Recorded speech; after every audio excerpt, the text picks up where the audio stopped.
Ester pasal 1. Ratu Wasti dibuang.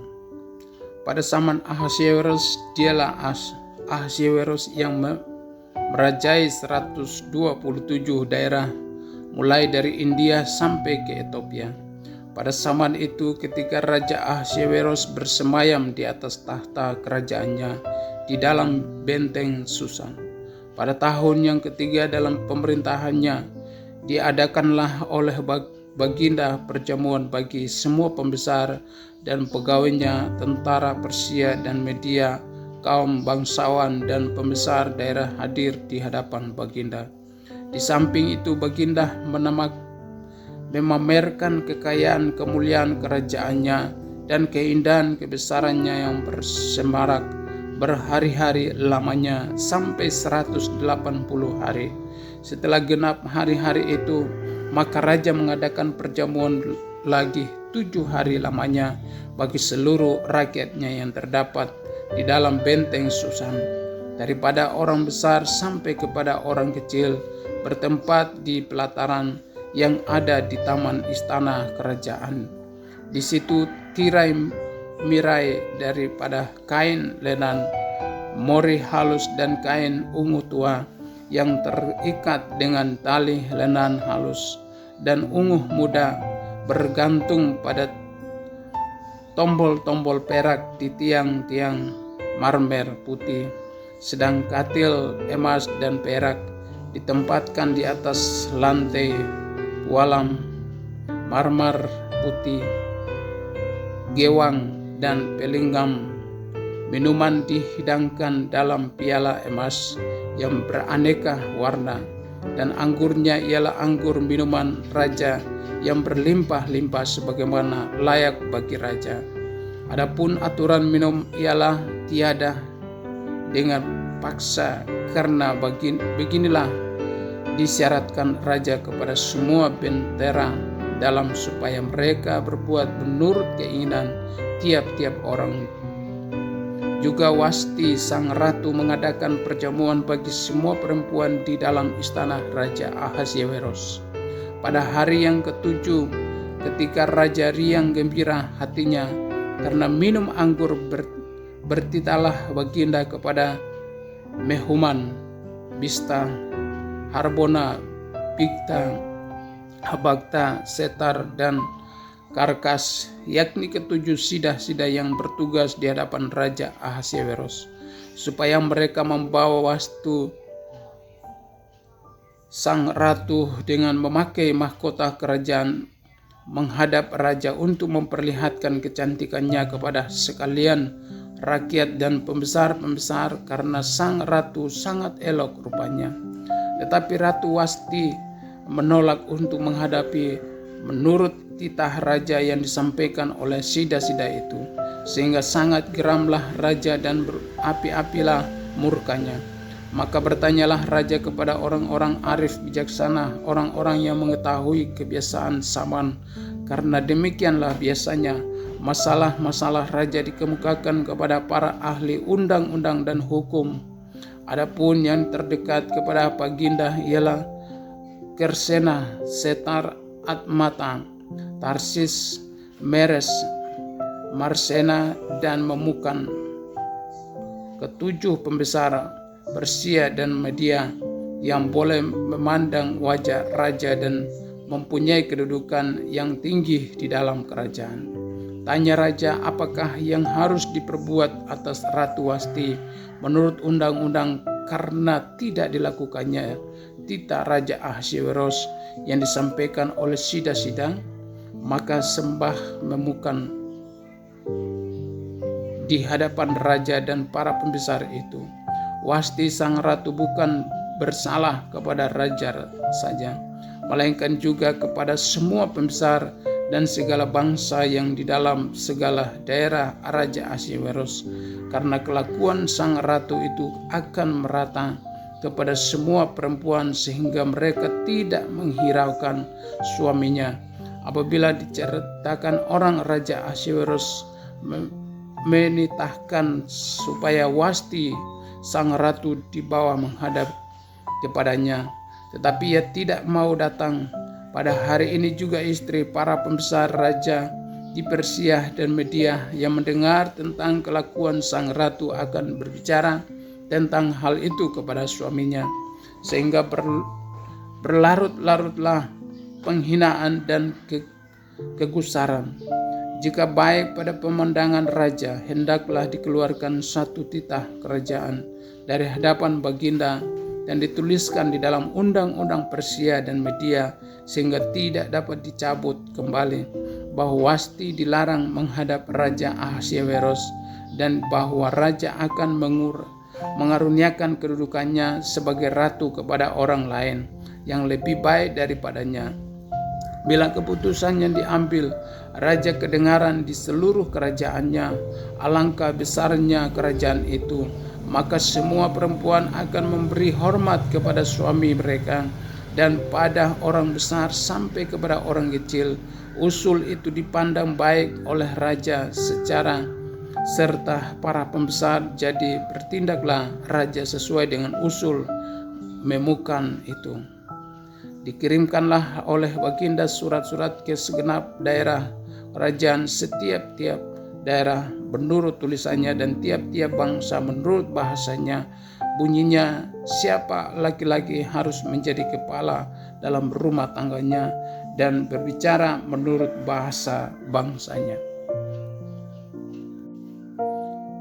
Ester pasal 2. Ester diangkat menjadi ratu. Sesudah peristiwa-peristiwa ini, setelah kepanasan murka Raja Ahasveros surut, terkenanglah baginda kepada Wasti dan yang dilakukannya dan kepada apa yang diputuskan atasnya. Maka sembah para biduanda raja yang bertugas pada baginda. Hendaklah orang mencari bagi raja gadis-gadis, yaitu anak-anak darah yang elok rupanya. Hendaklah raja menempatkan kuasa-kuasa di segenap daerah kerajaannya, supaya mereka mengumpulkan semua gadis anak-anak darah yang elok rupanya di dalam benteng Susan, di balai perempuan di bawah pengawasan Hegai, Sida raja penjaga. Para perempuan hendaklah diberikan wangi-wangian kepada mereka, dan gadis yang terbaik pada pemandangan raja, baiklah dia menjadi ratu ganti Wasti. Hal itu dipandang baik oleh raja, dan dilakukanlah demikian. Pada waktu itu ada di dalam benteng Susan seorang Yahudi yang bernama Mordekai bin Yair bin Simei bin Kis, seorang Benyamin, yang diangkut dari Yerusalem sebagai salah seorang buangan yang turut dengan Yekhonya raja Yehuda ketika ia diangkut ke dalam pembuangan oleh Raja Nebukadnezar raja Babel. Mordekai itu pengasuh Hadasa, yakni Ester, anak saudaranya ayahnya, sebab anak itu tidak beribu bapa bagi gadis itu. Elok perawannya dan cantik berasnya. Ketika ibu bapaknya mati, ia diangkat sebagai anak oleh Mordekai. Setelah titah dan undang-undang raja tersiar dan banyak gadis dikumpulkan di dalam benteng Susan di bawah pengawasan Hagai, maka Ester pun dibawa masuk ke dalam istana raja di bawah pengawasan Hagai, penjaga para perempuan. Maka gadis itu sangat baik pada pemandangannya dan menimbulkan kasih sayangnya, sehingga Hagai segera memberikan wangi-wangian dan pelabur kepadanya, dan juga 7 orang dayang-dayang yang terpilih dari isi istana raja. Kemudian memindahkan dia dengan dayang-dayangnya ke bagian yang terbaik di dalam balai perempuan. Ester tidak memberitahukan kebangsaan dan asal-usulnya karena dilarang oleh Mordekai. Tiap-tiap hari berjalan-jalanlah Mordekai di depan pelataran balai perempuan itu untuk mengetahui bagaimana keadaan Ester dan apa yang akan berlaku atasnya. Tiap-tiap kali seorang gadis mendapat giliran untuk masuk menghadap Raja Ahasveros, dan sebelumnya ia dirawat menurut peraturan bagi perempuan-perempuan selama 12 bulan. sebab seluruh waktu itu digunakan untuk pemakaian wangi-wangian, 6 bulan untuk memakai minyak mur, dan 6 bulan lagi untuk memakai minyak kasai, serta lain-lain wangi-wangian perempuan. Lalu gadis itu masuk menghadap raja, dan segala apa yang dimintanya harus diberikan kepadanya untuk dibawa masuk dari balai perempuan ke dalam istana raja. Pada waktu petang ia masuk, dan pada waktu pagi ia kembali. Tetapi sekali ini ke dalam balai perempuan yang kedua, di bawah pengawasan Saasgas, sida-sida raja penjaga para gundik, ia tidak diperkenankan masuk lagi menghadap raja, kecuali jikalau raja berkenan kepadanya, dan ia dipanggil dengan disebutkan namanya. Ketika Ester anak Abihail, yakni saudara ayah Mordekai, yang mengangkat Ester sebagai anak, mendapat giliran untuk masuk menghadap raja, maka ia tidak menghendaki sesuatu apapun selain daripada yang dianjurkan oleh Hegai, sida-sida raja penjaga para perempuan. Maka Ester dapat menimbulkan kasih sayang pada semua orang yang melihat dia. Demikianlah Ester dibawa masuk menghadap Raja Ahasverus ke dalam istananya pada bulan yang ke-10, yakni bulan Tebet, pada tahun yang ke-7 dalam pemerintahan Baginda.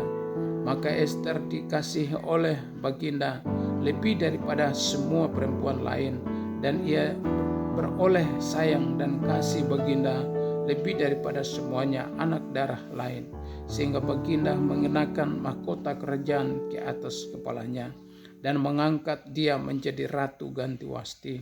Kemudian diadakanlah oleh Baginda suatu perjamuan bagi semua pembesar dan pegawainya, yakni perjamuan karena Ester, dan Baginda menitahkan kebebasan pajak bagi daerah-daerah serta mengaruniakan anugerah sebagaimana layak bagi raja. Mordekai mengetahui suatu sekongkolan. Selama anak-anak darah dikumpulkan untuk kedua kalinya, Mordekai duduk di pintu gerbang istana raja. Adapun Ester tidak memberitahukan asal-usul dan kebangsaannya seperti diperintahkan kepadanya oleh Mordekai, sebab Ester tetap berbuat menurut perkataan Mordekai seperti pada waktu ia masih dalam asuhannya.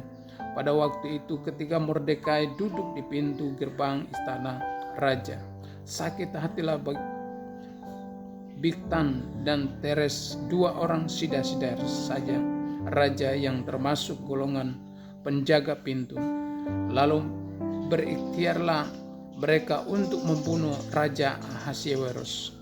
Tetapi perkara itu dapat diketahui oleh Mordekai, lalu diberitahukannya kepada Ester sang ratu, dan Ester mempersembahkannya kepada raja atas nama Mordekai. Perkara itu diperiksa dan ternyata benar, maka kedua orang itu disulakan pada tiang, dan peristiwa itu dituliskan di dalam kitab sejarah di hadapan raja. Ester pasal 3, muslihat Haman untuk memunahkan orang Yahudi. Sesudah peristiwa-peristiwa ini, maka Haman bin Hamadeta, orang Agag, dikaruniailah kebesaran oleh Raja Ahasverus, dan pangkatnya dinaikkan serta kedudukannya ditetapkan di atas semua pembesar yang ada di hadapan Baginda. Dan semua pegawai raja yang di pintu gerbang istana raja berlutut dan sujud kepada Haman, sebab demikianlah diperintahkan raja tentang dia. Tetapi Mordekai tidak berlutut dan tidak sujud. Maka para pegawai raja yang di pintu gerbang istana raja berkata kepada Mordekai, "Mengapa engkau melanggar perintah raja?" Setelah mereka menegur dia berhari-hari yang tidak didengarkannya juga, maka hal itu diberitahukan mereka kepada Haman untuk melihat apakah sikap Mordekai itu dapat tetap, sebab ia telah menceritakan kepada mereka bahwa ia orang Yahudi. Ketika Haman melihat bahwa Mordekai tidak berlutut dan sujud kepadanya, maka sangat panaslah hati Haman.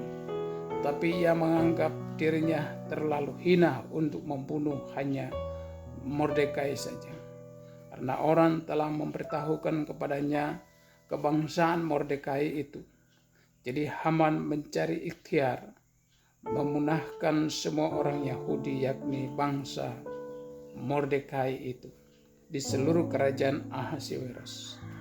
Dalam bulan pertama, yakni bulan Nisan, dalam tahun yang ke-12 zaman Raja Ahasiweros, orang membangun pur, yakni undi,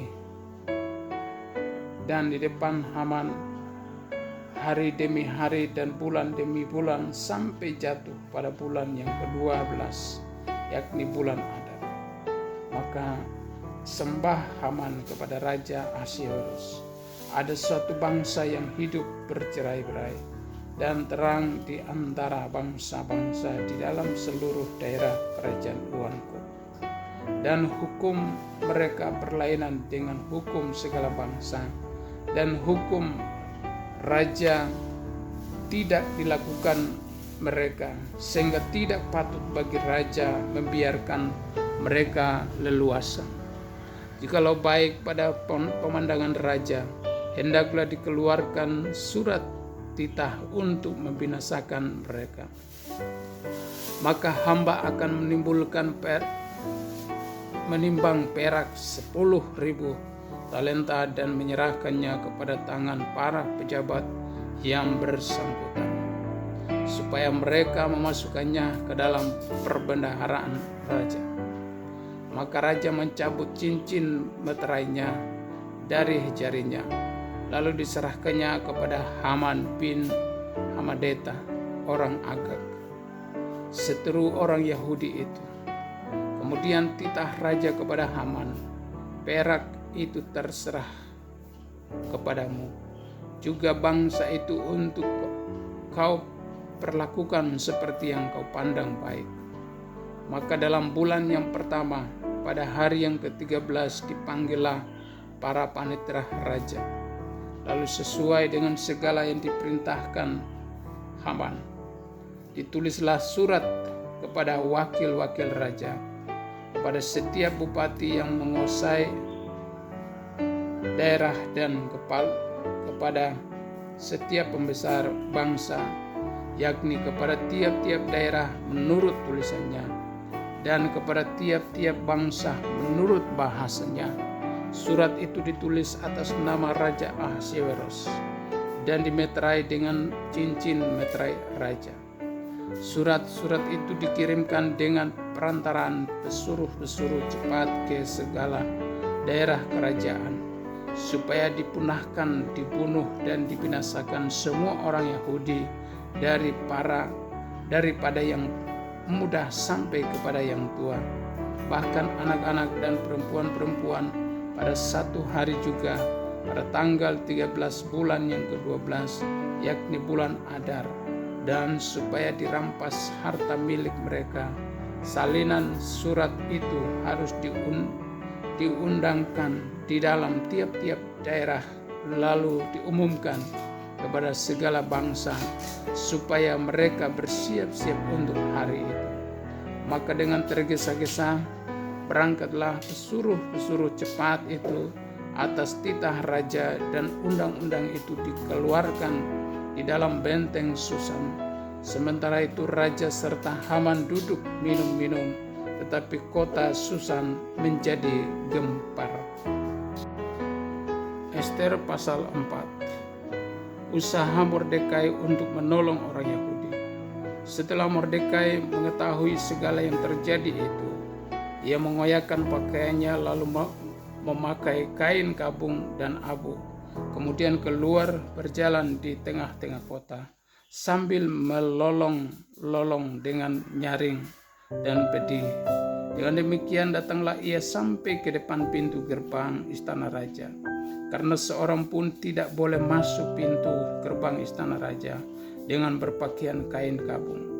Di tiap-tiap daerah kemana titah dan undang-undang raja telah sampai, ada perkabungan yang besar di antara orang Yahudi, disertai puasa dan ratap tangis. Oleh banyak orang dibentangkan kain kabung dengan abu sebagai lapik tidurnya. Ketika dayang-dayang dan sida-sida Ester memberitahukan hal itu kepadanya, maka sangatlah risau hati sang ratu. Lalu dikirimkannyalah pakaian supaya dipakaikan kepada Mordekai dan supaya ditanggalkan kain kabungnya daripadanya, tetapi tidak diterimanya. Maka Ester memanggil Hata, salah seorang sida-sida raja yang ditetapkan baginda melayani dia, lalu memberi perintah kepadanya menanyakan Mordekai untuk mengetahui apa artinya dan apa sebabnya hal itu. Lalu keluarlah Hata mendapatkan Mordekai di lapangan kota yang di depan pintu gerbang istana raja. Dan Mordekai menceritakan kepadanya segala yang dialaminya, serta berapa banyaknya perak yang dijanjikan oleh Haman akan ditimbang untuk perbendaharaan raja sebagai harga pembinasaan orang Yahudi. Juga salinan surat undang-undang yang dikeluarkan di Susan untuk memunahkan mereka itu diserahkannya kepada Hata supaya diperlihatkan dan diberitahukan kepada Ester. Lagi pula Hata disuruh menyampaikan pesan kepada Ester supaya pergi menghadap raja untuk memohon karunia-Nya dan untuk membela bangsanya di hadapan baginda. Lalu masuklah Hata dan menyampaikan perkataan Mordekai kepada Ester. Akan tetapi Ester menyuruh Hata memberitahukan kepada Mordekai semua pegawai raja serta penduduk daerah-daerah kerajaan mengetahui bahwa bagi setiap laki-laki atau perempuan yang menghadap raja di pelataran dalam dengan tiada dipanggil, hanya berlaku satu undang-undang, yakni hukuman mati. Hanya orang yang kepadanya raja mengeluarkan tongkat emas yang akan tetap hidup. Dan aku selama 30 hari ini tidak dipanggil menghadap raja. Ketika disampaikan orang perkataan Ester itu kepada Mordekai, maka Mordekai menyuruh menyampaikan jawab ini kepada Ester. Jangan kira karena engkau di dalam istana raja, hanya engkau yang akan terluput dari antara semua orang Yahudi.